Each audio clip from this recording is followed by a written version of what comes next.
Nagpur. What makes me to stand here is a common ideology, the common program by which the oppressed people of this country can be united and taken to a greater heights for the consistent progress of this country. And in that progress of the oppressed people, the teachings of Dr. Saheb Ambedkar guides us right from day one. Even in the post of Judge of the High Court, there are many ticklish issues concerning caste for which there are no precedents. In the only precedent we have is the teachings of Baba Saheb Ambedkar, which guided us to render judgment true to the spirit of the Indian Constitution, and I always consider helped us to arrive at a correct position on matters which are caste related, which are sensitive, and which requires judiciary. To tell you a small example, as you all know that we have Anganwadi centers in many parts of India. In addition to that, we have in Tamil Nadu, the last 30 years, midday meal centers attached to schools. And now nearly about 100,000 posts are there, 1 lakh posts are there for these centers, which are manned or which are managed by women employees. And curiously, both the state governments and central government has not taken a stand of bringing reservation to this post, saying they are part-time employment, central government or state government service. This was the argument which has been going on for the last several years, thereby very cleverly edging out the most oppressed people, namely the scheduled caste and scheduled tribe, from getting employment into this category. And therefore, when I became a judge, one very important question came that in recruiting cooks for the centers, sometimes when Dalit cooks are appointed, they are not taken into employment by some of the school management, which are also very caste oriented, and therefore they refuse employment to Dalit cooks in these centers.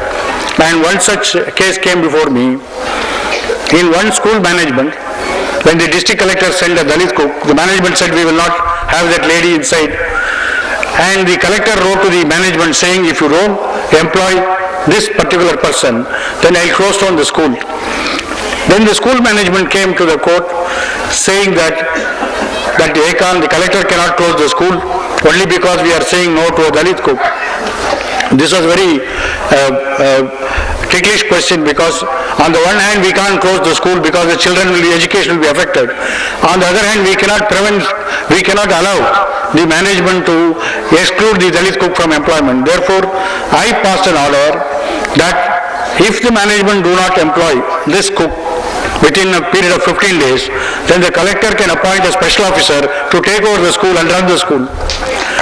The management was very afraid, and they took back this employee into the fold, and the school started functioning. This was one small example. Subsequently, another case came, because under these Anganwadi centers, the government wittingly, an employee must reside within 1 kilometer from the school premises.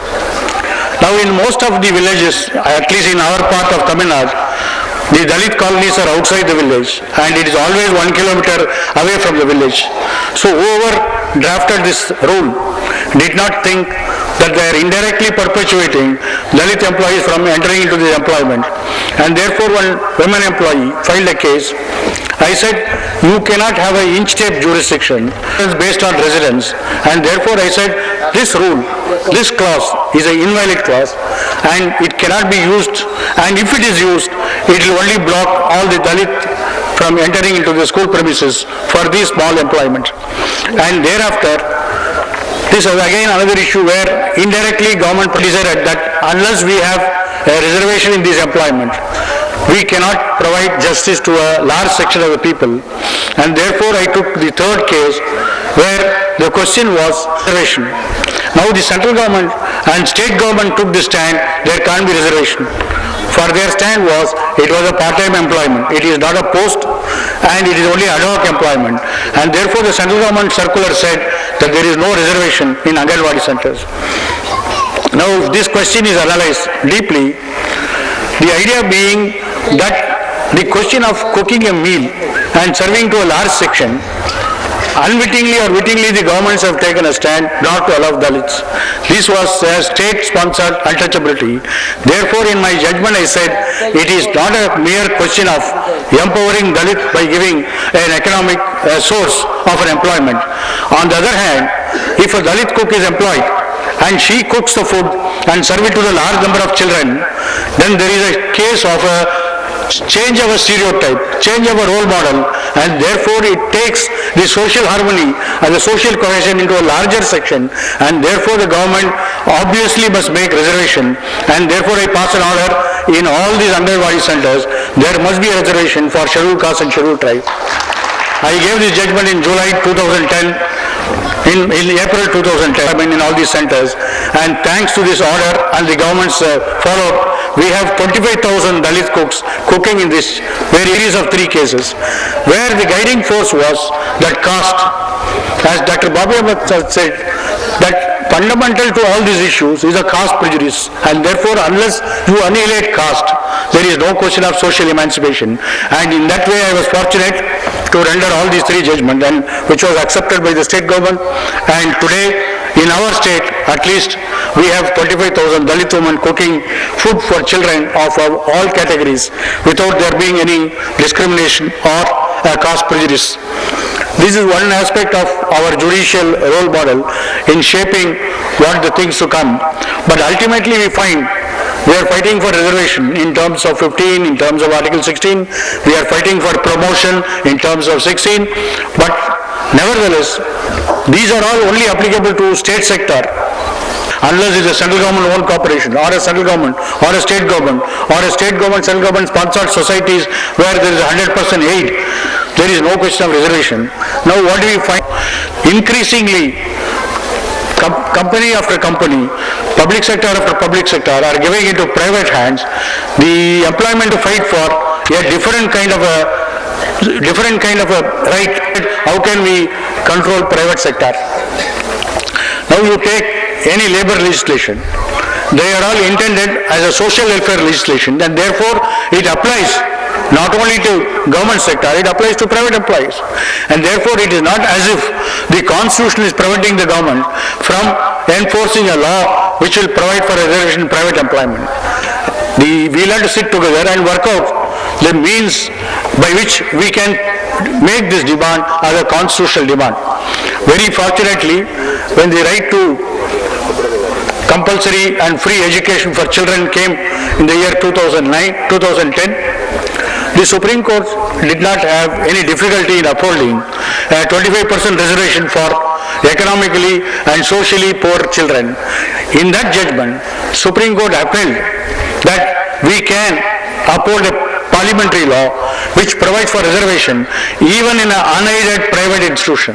And therefore, a time has come, we must demand a reservation in private employment, without which our present Article 15 and 16 will remain only in a very small area, leaving out a larger section of the people from the purview of employment.